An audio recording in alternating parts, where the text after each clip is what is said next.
నవభారత రాజ్యాంగ నిర్మాత, చరిత్రకారుడు, జాతీయతావాది, తత్వశాస్త్రవేత్త, దళిత నాయకుడు డాక్టర్ బిఆర్ అంబేద్కర్ దేశంలోని అస్పృశ్యతను నివారించడానికి, దళితుల యొక్క అభ్యున్నతిని ఎంతగానో పెంపొందించడానికి కృషి చేసినటువంటి మహామేధావి డాక్టర్ బిఆర్ అంబేద్కర్.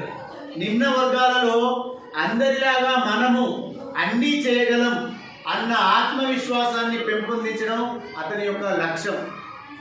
దేశ ప్రజలందరికీ సమాన హక్కులు కల్పించాలనే సదుద్దేశంతో ఉత్కృష్టమైనటువంటి రాజ్యాంగాన్ని రూపొందించినటువంటి మహా మేధావి.